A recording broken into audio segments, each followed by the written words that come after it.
Hey guys, welcome to PM Pathshala. Guys, आज हम जानने जा रहे हैं हिंदू में 18 मार्च का जो सैटरडे का गाइस हिंदू एनालिसिस आज हम करने जाएंगे। गाइस, इसमें देखेंगे आज की इंपॉर्टेंट न्यूज़ के बारे में, क्योंकि गाइस आप क्वेश्चंस तो कर नहीं रहे हो, तो I am not giving questions today. जब तक क्वेश्चंस नहीं करोगे ना यार, मैं फिर दूंगी नहीं क्वेश्चंस आपको। Please try to understand the importance of prelims previous year questions. आपको कम से कम कितने सारे आइडियाज़ मिलते हैं और आप कर नहीं रहे हो, तो फिर मैं आज नहीं दूंगी आपको। तो let's do the news part. खैर देखो, अभी ना क्या हुआ है कि Maharashtra and your UP among 7 states to get textile parks मिल रहे हैं इनको, ताकि एक तरह से क्या किया जाए, जॉब्स क्रिएट की जाए 20 लाख पीपल के लिए और एक इंटीग्रेटेड वैल्यू चेन की जाए इस सेक्टर के लिए। कुछ दिन पहले भी हमने बात किया था पीएम मित्रा के बारे में। पीएम मित्रा क्या है guys? PM mega integrated textile regions and apparel scheme है, जो कि अनाउंस की गई थी अक्टूबर 2021 में। इसमें क्या किए जाएंगे, पार्क्स बनाए जाएंगे 2026-27 के बीच में पूरा और इसमें स्टेट्स को ऑफर किया जाएगा 1000 एकड़ का एटलीस्ट, ठीक है।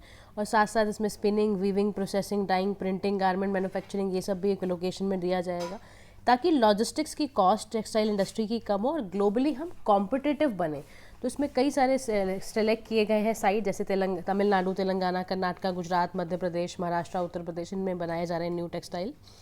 और इसमें क्या किया जाएगा, state of the art infrastructure create किया जाएगा, इन्वेस्टमेंट करोर्स की डाली जाएगी।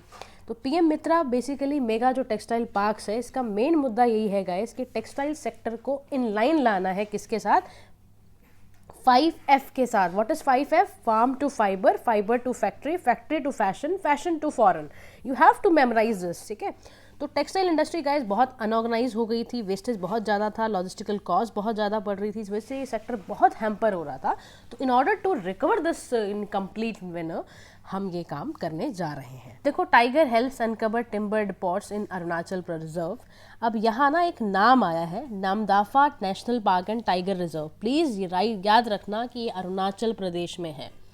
आपको पता ही है, पूछा जाता है पेपर में नेशनल पार्क टाइगर रिजर्व्स के बारे में, तो हमें याद रखना है, ठीक है। इसमें ना टाइगर स्पॉट किया गया 8 ईयर के गैप के बाद। वो भी कहाँ से? जब अनकवर टिम्बर डिपॉट्स वगैरह को जब बहुत इंडिया के ईस्टर्न टाइगर रिजर्व जो है ना, उसके इनसाइड में जाके जब देखा गया, तो यहाँ पर इलीगल लॉगिंग वगैरह हो रही थी। उस वजह से फिर ये टाइगर बाहर आया है, क्योंकि उसको लग रहा था भाई मेरी जान खतरे में। तो इलीगल देखो उसकी वजह से स्पीशीज़ पे क्या असर पड़ता है। उसके साथ साथ आपको क्या याद रखना है? Namdapha national park and tiger reserve which is situated in Arunachal Pradesh, ठीक है। तो हमें बहुत फोकस्ड होकर पढ़ाई करनी है एग्जाम की, बहुत बर्डन नहीं लेना है कि इतना सारा सिलेबस है, कैसे होगा, ये सब बातें नहीं करनी है। फोकस स्टडी होगी तो सब कुछ अच्छा होगा। राजस्थान के गाइस आंगनवाड़ी जो वर्कर्स हैं, उनकी सैलरी बढ़ाई गई है 70%, ठीक है। जो पहले 60-40 का रेशो होता था सेंटर स्टेट का, राजस्थान वालों ने इनको इंक्रीज़ करा है वर्कर्स के लिए, आंगनवाड़ी वर्कर्स के लिए स्पेशली 70%, ठीक है, ताकि इनको इक्विपमेंट दिए जाएंगे, फिजिकल एग्जामिनेशन चिल्ड्रन का कैसे करना है, उनकी न्यूट्रिशन रिलेटेड मटेरियल्स, ये सब देखा जाएगा। इसके साथ साथ वेल नरिशमेंट का उनका चेक, वेइंग मशीन का चेक, स्टेडियोमीटर, ये सारी चीज़ें उनको प्रोवाइड की जा रही हैं guys with good money salaries, ताकि आंगनवाड़ी वर्कर्स की ना गाइस कंडीशन बड़ी ख़राब होती है। इसलिए इनकी कंडीशंस को इम्प्रूव करना बहुत ज़रूरी है, और अगर हम करेंगे तो यहाँ पर काफ़ी अच्छी इंप्रूवमेंट हमें देखने को मिलेगी। तो यहाँ पे ना एक इम्पॉर्टेंट पार्ट ये आया हुआ है, 3 मंथ ओल्ड एलिफेंट काफ है, जो सेपरेट हो गया था अपने हर्ट से, जिसको थिप्पाकड़ू एलिफेंट कैंप में लाया गया है, मधुमलाई टाइगर रिजर्व। अब देखो, ये जितने भी टाइगर रिजर्व्स के नाम आ रहे हैं ना, ये ध्यान रखो। मधुमलाई टाइगर रिजर्व कहाँ है? तमिलनाडु में है। तो यहाँ पे रीयूनाइट करा गया है उसको, ठीक है। और आपको पता ही है ना, हु स्टोरी वो documentary the Oscar winning, award winning. तो एलिफेंट विस्पर्स का नाम याद रखना, इसको भी विस्परर्स को मिली है ना, इस पर ऑस्कर भी मिला है। तो प्लीज़ मेमोराइज दीज थिंग, क्योंकि पीएससी एग्जाम्स में ना आपसे पूछ सकते हैं कि एलिफेंट विस्परर्स को मिला है ऑस्कर अवार्ड, या कौन सी और दूसरे नाटू नाटू डांस को मिला है। टाइगर रिजर्व्स के नाम याद रखने हैं, ठीक है। ये सेलिब्रेटिंग ए बॉन्ड ध्यान रखना, जहाँ पर अपने आप फेस्टिवल्स के बारे में लिख रहे हो ना, वहाँ पर लिख लो ना कि तिवा ट्राइबल बॉयज़ एक परफॉर्म होता है, रिचुअल करते हैं, हेड गियर्स वगैरह, देखो ये हेड गियर्स पहने हुए हैं इन्होंने। इसको हम साक्षरता कहते हैं, during the Sokra Mishawa festival. Karbi Anglong district Assam के अंदर है ये। इसमें तिवाज वर्शिप की, नेचर की वर्शिप की जाती है स्प्रिंग टाइम फेस्टिवल में। और ताकि क्यों किया जाता है फेस्टिवल? ताकि जो नए नेक्स्ट क्रॉप जो है उसको प्रिपेयर करने के लिए, ठीक है। तो this is the spring time festival Tiwa tribal boys perform करते हैं। कहाँ पर होता है? सोकरा मिसावा फेस्टिवल में, कार्बी एंगलोंग डिस्ट्रिक्ट असम के अंदर। ठीक है, तो आपको ये इतनी सी बात तो ज़रूर याद रखनी है गैस। अब यहाँ ना gas forecast after a fake news campaign in Tamil Nadu चल रहा है। अब देखो इसमें ना मुद्दा समझो, यहाँ ना डिस इन्फॉर्मेशन कैंपेन चल रहे हैं बहुत ज़्यादा, क्योंकि ना देखो आप जानते हो ना, कोई भी फॉल्स न्यूज़, कोई भी disinformation campaign social and political outcomes को बिल्कुल मैनिपुलेट करने की ताकत रखते हैं। और देखो उससे हुआ क्या है, narrative about safety of migrant workers southern states में, वहाँ पर उस पर सवाल उठ गया है। थोड़ा समझ लो क्या है मुद्दा पूरा। तो देखो मॉलिशस जो आपका डिसइंफॉर्मेशन कैंपेन चल रहा है लॉ एंड ऑर्डर सिचुएशंस को बचाने के लिए, मास मीडिया को ठीक ढंग से काम कराने के लिए, बहुत ज़रूरी है। तमिलनाडु की पुलिस ने रिस्पॉन्ड किया, ये फैक्चुअल रिपोर्ट दी जाए, ऑन द स्पॉट इन्वेस्टिगेशन की जाए अगर ऐसा हो रहा है तो जो प्रोपोगेशन है ना ये फेक न्यूज़ का, ये बहुत बड़ा थ्रेट है। देखो ऐसी बातें लिख कर आ रही है, propagation of fake news will one of the biggest threat in democracy in an election season. क्योंकि इससे क्या होगा, इससे पूरा का पूरा आप ना माइंडसेट ही बंदे का चेंज कर दोगे। तो उसके ऊपर भाई कुछ तो आपको काउंटर स्टेप्स लेने पड़ेंगे ना भाई। तो ना अभी 70th बर्थडे था आपका तमिलनाडु चीफ मिनिस्टर एम के स्टालिन जी का, तो वेरियस उसके बाद नेशनल लीडर्स वहाँ पे बातचीत चली भाई, होली हॉलीडेज फेस्टिविटी जितनी भी शेयर की गई। तो there was an exodus from the state because of the incident of violence, कि वो भी ठीक से देखो कर नहीं पाए, क्योंकि video clip of migrant workers living Tamil Nadu for Holi holiday share है ना, उसको बहुत अजीब तरीके से दिखाया गया। तो by nurture this narrative straight news stories about the death of migrant workers, इससे क्या होता है, इससे आप बीज डाल रहे हो, किस चीज़ के बीज डाल रहे हो कि आप खिलाफ माहौल करना चाह रहे हो, वायलेंस का माहौल बनाना चाह रहे हो। तो social media handles of BJP office bearers जो थे, ऐसे पूरा इसमें पॉलिटिकल यहाँ पे न्यूज़ दे रखी है। हमें मुद्दा समझना है तो हम पॉलिटिकल एस्पेक्ट पे ना जाके हम ये समझते हैं कि जो ये फेक न्यूज़ है इसको रोका कैसे जाए, क्या दूसरी कंट्रीज इसके लिए क्या कर रही है। हम बहुत ज़्यादा पॉलिटिकल नेचर में आपको नहीं पढ़ना है, ठीक है। देखो कौन कौन से मेजर्स लिए गए हैं उस पर चलते हैं। तो keeping in mind several countries ने ये फेल्ड करा that the need to have in place robust response हमें डिसइन्फॉर्मेशन का देना ज़रूरी है। यूरोपियन यूनियन ने इसीलिए कोड ऑफ प्रैक्टिस बनाया है डिसइन्फॉर्मेशन 2022 के अंदर। उसमें बोला है कि स्ट्रेंथन कैसे करना है इनिशिएटिव जिसमें ट्रांसपेरेंसी बढ़े, पॉलिटिकल एडवर्टाइजिंग की, एम्पावरमेंट ऑफ फैक्ट चेकर्स की, रिसर्चर्स की, टूल्स हो फॉर फ्लैग डिसइन्फॉर्मेशन, या ऐसे कुछ मेजर्स लिए जाएँ जिससे मैनिपुलेटिव बिहेवियर जो रिड्यूस करा जाए। तो यूके ने ऐसा ऑनलाइन सेफ्टी बिल भी बनाया है और उसमें पूरा रिव्यू कमेटी भी बैठती है, उसमें पूरा चेक किया जाता है कि व्हाट्सएप या सिग्नल जितने भी हैं ऐसी जो प्राइवेसी वाली न्यूज़ है उसको स्क्रैप आउट किया जाए, लीगल बट हार्मफुल अगर कुछ ऐसा है तो उस पर ध्यान दिया जाए, ठीक है। सीरियस डिस्कशंस बहुत ज़रूरी हैं कि इस तरह के काम ना हो। और even in the case of Tehseen S Poonawalla versus union of India 2018 का केस था, उसमें सुप्रीम कोर्ट ने कहा था कि यूनियन की, स्टेट की ड्यूटी है, गवर्नमेंट की ड्यूटी है कि वो ऐसे dissemination, irresponsible exclusive message and videos content को बिल्कुल रिड्यूस करें, क्योंकि इनकी वजह से वायलेंस और लिंचिंग हो सकती है। कोविड-19 पैंडमिक के दौरान भी सुप्रीम कोर्ट ने एक अलग Alok Srivastava versus union of India के केस में कहा था कि पब्लिक इंटरेस्ट लिटिगेशन जो प्लाइट ऑफ माइग्रेंट वर्कर्स के बारे में, walking thousand of kilometres back home when the country went into first lockdown such illustrate the real dangerous to public order. और ये डिसमिनेशंस ऑफ फेक न्यूज़ ना बढ़ाई जाए, ठीक है। तो दो आपको केसेस याद रखने हैं, जो आपको लिखना है ना एग्जाम पर्सपेक्टिव से उतना ही पढ़ा करो, उतना ही समझा करो। उसके बाद ये कह रहा है in the name of unpalatable content की बात की जा रही है। देखो हम तो जानते ही हैं हमारे यहाँ जो इन्फॉर्मेशन टेक्नोलॉजी एक्ट है, आईटी एक्ट 2000 है, सेक्शन 69A का, यूनियन गवर्नमेंट ने उसके तहत क्या करा है, ऐसी इन्फॉर्मेशन ऑनलाइन पे जो ब्लॉक कर दी गई है, जो हमारे इंटरेस्ट को, हमारे सोवेनिटी को, हमारे इंटीग्रिटी ऑफ द इंडिया को अगर हैम्पर करती है, सिक्योरिटी ऑफ द स्टेट को हैम्पर करती है, तो हमें एक्ट लगा देते हैं ना। तो इसका सही यूटिलाइजेशन कराने के लिए गाइस, इन्फॉर्मेशन एंड ब्रॉडकास्टिंग में फ्लैग एंड इनएक्यूरेट इन्फॉर्मेशन से बचने के लिए, इनएक्यूरेट फेक न्यूज़ से बचने के लिए ज़रूरी है कि हम इसको सही ढंग से चला पाएँ, ठीक है। तो इसके बारे में जो आपको इम्पॉर्टेंट था वो मैंने आपसे डिस्कस कर लिया है, उतना ही आपको भी पढ़ने की ज़रूरत है। आप मेरे साथ बिल्कुल आगे बढ़ सकते हैं, जो भी इंपॉर्टेंट होगा विल डिस्कस दैट। देखो यहाँ पे ना left high and dry in the Nilgiris के बारे में पढ़ लेते हैं। मोर देन 700 फैमिली जो है इंक्लूडिंग आदिवासीज पर इंसेंटिवाइज, क्यों उनको इंसेंटिवाइज क्यों किया गया है, because they have to leave Mudumalai tiger reserve जो नीलगिरीज में है, और इनको गोल्डन हैंडशेक दिया गया है। गाइस गोल्डन हैंडशेक का मतलब होता है कि जब आपको जॉब या तो आप छोड़ने वाले हो तब आपको एक लमसम अमाउंट दे दिया जाता है, या आपको कहा जाता है कि ये जॉब छोड़ दो और आपको ये पैसा कंपनसेशन फॉर्म में दिया जा रहा है, ठीक है। इससे रिलेटेड वो बता रहे हैं कि जो तमिलनाडु फॉरेस्ट डिपार्टमेंट ने इस तरह से किया, but many of them complain broken promises हैं, उनके साथ बहुत बुरा किया गया, ऐसा बता रहे हैं वो। ठीक है, अब ना देखो कुछ ना टेम्पल वैम्पल्स की बात हुई हुई है। देखो जो ये टेम्पल बनाया गया ना, टेम्पल ऑफ कथुनक्यानज और Benbai village inside the Mudumalai tiger reserve, ये तमिलनाडु के अंदर है। ठीक है, ये नाम याद रखना है क्योंकि यू नेवर नो कहाँ से कब आ जाए। अब इसमें रिलेटेड देखो समझो है क्या पर, यहाँ पर ये है कि भाई एग्रीमेंट हुआ, फॉर्मुलेट करा गया गवर्नमेंट में after the mountain and environment Chetti committees के थ्रू, कम्युनिटीज़ के थ्रू, सॉरी चिटी कम्युनिटीज़ है बेसिकली। ठीक है, तो यहाँ पर ये बोला गया कि on order from the Madras high court seeking relocation away from the forest citing lack of, जहाँ पे बेसिक कम्युनिटीज़ वगैरह नहीं है। तो आदिवासीज का क्लेम था that cities were incline to relocate as they had no traditional ties नहीं उनके फॉरेस्ट के साथ, जबकि आदिवासीज के हैं।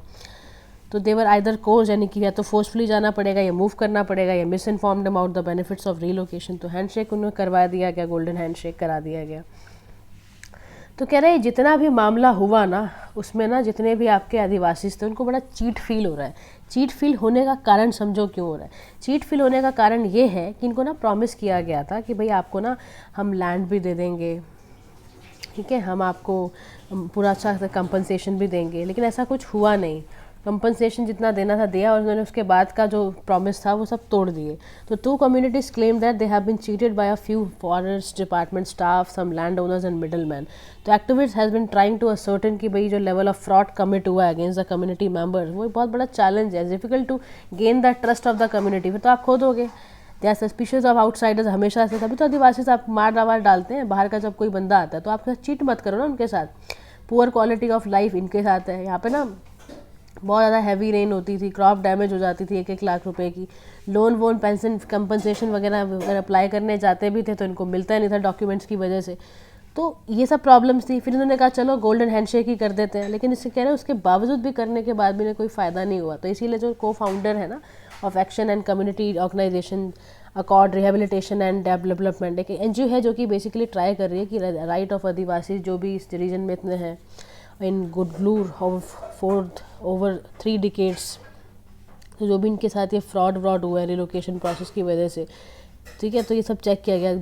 देर were promise land and housing, but after the money was handed over to the middle man they did not get any promise, इनके साथ कुछ निभाया नहीं गया। तो ये सारी ना गाइज यहाँ पे दिक्कतें आ रही हैं। तो आप सोचो फिर कैसे ये लोग हम पे ट्रस्ट करेंगे आउटसाइडर्स पे, जब फॉरेस्ट डिपार्टमेंट के लोग ही इनके साथ ऐसा कर रहे हैं। तो बहुत ज़रूरी है, यहाँ पे लिख भी रहे हैं कि इंक्वायरी करवाई गई, कंडक्ट कराने की ज़रूरत है। और उसके साथ ही neither us nor the forest have benefited from the relocation scheme. So only a few forest department staff and some middlemen have profited from the funds that were meant for the Adivasis. तो कुछ आप कितना गलत है, अपने फ़ायदे के लिए उन्होंने सारे आदिवासीज को उन्होंने बेघर भी किया और उनके साथ सारी प्रॉब्लम्स क्राइसिस शुरू हो गया। गाइस इसमें ना Congress moves privilege motion against prime minister Modi. आप इसमें ये समझो प्रिविलेज मोशन होता क्या है, ठीक है। देखो प्रिविलेज मोशन का मतलब है कि ये ना मूव किया जाता है बाय मेंबर जब ये फील किया जाए कि जो मिनिस्टर है या मेंबर है उसने ब्रीच ऑफ प्रिविलेज किया है हाउस ऑफ पार्लियामेंट का, ठीक है, या उसने कुछ ऐसे फैक्ट रखे हैं या डिस्टॉर्टेड फैक्ट रखे हैं, तो वैसा किया जाता है। अब प्रिविलेज मोशन में और समझो मेंबर ऑफ पार्लियामेंट को ना सर्टेन प्रिविलेजेस दी जाती हैं इंडिविजुअल्स को कलेक्टिवली, कि वो अपनी ड्यूटीज़ को सर्टेन वे में परफॉर्म कर सकता है।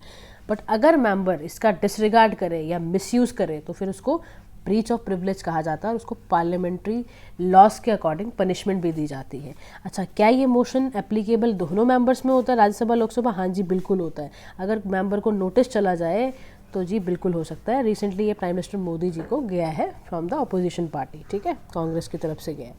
ज़्यादा डिटेल में जानना है वो फिर आप देख लेना।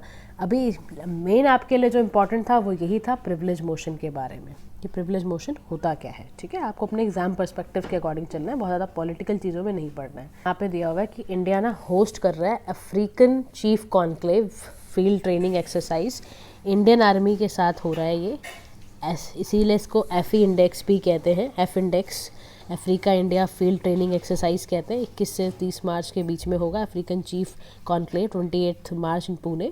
इसका ऑब्जेक्टिव क्या है गाइस कि ना ये एक इनिशिएटिव लिया जा रहा है कि इंडियन अफ्रीकन रिलेशंस अच्छे हो और उसके साथ साथ यहाँ पर पीस इन्हांस हो, अपॉर्चुनिटी क्रिएट हो, आइडियाज़ का एक्सचेंज होना शुरू हो जाए, इसलिए किया जा रहा है। तो ध्यान रखना है F इंडेक्स अगर आए तो पेपर में आपको ध्यान रखना है किन के बीच में हुआ है, कैसा कॉन्क्लेव है, now let's move to the next news guys. देखो यहाँ पे ना SC seeks government reply to minor petition जो वेस्टर्न घाट की सेविंग पे जा रही है। इसमें ना एक टर्म आया गैडगिल रिपोर्ट के बारे में, तो गैडगिल रिपोर्ट के बारे में आज आप जान लो। लेट्स रिवाइज दिस, क्योंकि आपने पहले भी ज़रूर सुना होगा, नहीं सुना है तो वो बच्चे ज़रूर जाने कि गैडगिल रिपोर्ट क्या थी वेस्टर्न घाट से रिलेटेड। देखो जो वेस्टर्न घाट है ना गाइस, ये एक्सटेंसिव रीजन है जिसमें 6 स्टेट्स आते हैं, 44 डिस्ट्रिक्ट्स आते हैं, 142 तालुक्स आते हैं, ठीक है। यानी कि देखो इंपॉर्टेंट पार्ट है, ये बहुत सारे इंडेंजर्ड प्लांट्स एंड एनिमल्स का घर भी है। वेस्टर्न घाट के अंदर इंडिया का रिचेस्ट वाइल्डरनेस है, 13 नेशनल पार्क है, कोई सारी सेंचुरीज हैं। इसको यूनेस्को ने रिकॉग्नाइज करा है one of the world's 8 most biodiversity hotspot. इसकी जो फॉरेस्टेड हिल्स हैं are sourcing to numerous rivers में गोदावरी है, कृष्णा है, कावेरी है। तो आप सोचो कितना इंपॉर्टेंट पार्ट है। इसीलिए गैडगिल कमीशन बनाया गया था, एनवायरमेंटल रिसर्च कमीशन। इसका नाम माधव गैडगिल चेयरमैन जो थे उनके नाम पर पड़ा था। फॉर्मली इसको वेस्टर्न घाट इकोलॉजी एक्सपर्ट पैनल कहते हैं। इसने अपनी रिपोर्ट सबमिट करी गवर्नमेंट ऑफ इंडिया को 31 अगस्त 2011 के अंदर। अब इससे रिलेटेड रिकमेंडेशंस क्या आई थी? देखो रिकमेंडेशंस ये आई थी कि इनडेफिनेट मॉरेटोरियम होना चाहिए न्यू इन्वायरमेंटल क्लियरेंसेस का। पहला तो यही आया, ठीक है, समझ आया पहला आपको कि इनडेफिनेट मॉरेटोरियम होना चाहिए न्यू इन्वायरमेंटल क्लियरेंस का, माइनिंग वगैरह को बचा के रखना है। उसके बाद फेजिंग आउट करना है माइनिंग वगैरह को, इकोलॉजिकल जोन बना के दिए कि केमिकल पेस्टिसाइड इन सब से बचा के रखना है, प्लास्टिक बैग से बचा के रखना है। एग्जिस्टिंग माइनिंग जो चल रही है इकोलॉजिकल सेंसिटिव उनको स्ट्रिक्ट रेगुलेशंस करना है। New red and orange category industries को बिल्कुल प्रोहिबिट करना है, जो कोल बेस्ड इंडस्ट्रीज़ हो जो इकोलॉजिकली बहुत ख़राब होती हैं। या जीरो पोल्यूशन करना है यहाँ पर। कल्टीवेशन जेनेटिकली मॉडिफाइड क्रॉप्स को इंटायर रीजन में बैन करना है। डैम, हिल स्टेशन ये सब नहीं बनाने हैं। रेगुलेट करना है टूरिज्म को, प्राइवेट लैंड्स को कन्वर्ट नहीं करना, पब्लिक लैंड को प्राइवेट लैंड में कन्वर्ट नहीं करना। ये सारी बातें गैडगिल कमेटी रिपोर्ट में आई थी। तो याद रखना गैडगिल कमेटी रिपोर्ट किससे रिलेटेड है? वेस्टर्न घाट की सेविंग से रिलेटेड है। Guys I think this is the end of the video today. So questions तभी मिलेंगे गाइस आपको, पर जब तक आप करोगे नहीं तब तक काम नहीं चलेगा गाइस, ठीक है। तो एक काम करो, क्वेश्चंस ज़रूर करोगे तो फिर मैं कल से डाल दूँगी। आज जितनी भी न्यूज़ आई हैं please revise it thoroughly and hope you are liking the session. Thank you so much.